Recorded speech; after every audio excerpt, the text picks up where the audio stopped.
ও মা দেখো আমি কি এঁকেছিস? হ্যাঁ দেখা দেখা দেখি কি এঁকেছিস তা। মা এই দেখো আমি কি এঁকেছি। বলো তো এটা কি? বলো বলো তাড়াতাড়ি বলো। বলো না।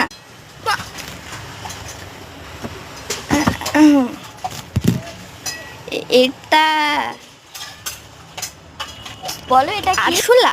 না এটা আরশোলা না। না তোর বাবাকে জিজ্ঞাসা করো, আমি এই তো বলতে পারছি না। আরশোলা না। তুমি বলো তো এটা কি? বলো বলো। পোকা। কি তুমি আমার ড্রয়িংটাকে পেদো পোকা বললে? এটা তো পেটো পোকার মতনই লাগছে, আমি আর কি বলবো। এটা পেদো পোকা না, এটা হচ্ছে জলপরি। বুঝলে মারমেড। আমি মারমেড এঁকেছি, তুমি কি করে এটাকে পেদো পোকা বলতে পারলে বাবা? আবার একটু হাইয়ে হাইয়ে। যাই হোক তুমি আমার মনটাকে ভেঙে দিলে, ছোট্ট মনটাকে বাবা এরকম করে। এর জন্য এই দোষের জন্য আমাকে একটা জিনিস দিতে হবে, সেটা হচ্ছে তোমাকে আমি আঁকবো, ঠিক আছে?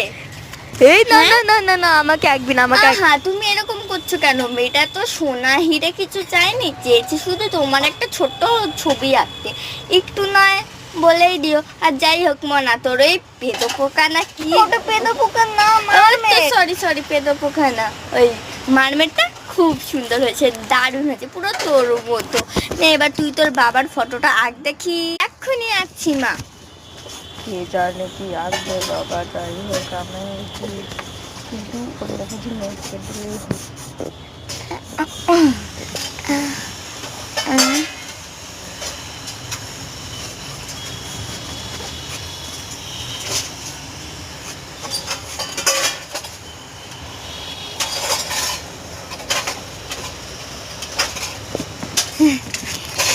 এই তো, এই দেখো মা, এটা হচ্ছে বাবা। এটা কি এঁকেছিস মনে আমাকে বাবা, পুরো তোর বাবার মতো লাগছে। তুমি আবার ওকে সাই দিচ্ছ, আমার কি কোনো সম্মান নেই? মানে এভাবে অপমান করছো? তোমার মতন একটা লোককে অপমানই করা উচিত।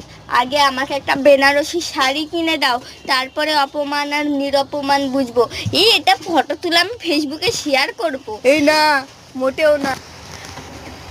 মা এবার আমি তোমাকে আঁকি। ঠিক আছে, এটা আমি ফেসবুকে শেয়ার করছি। হ্যাঁ যা মানা। এই না না না, হয়ে গেছে।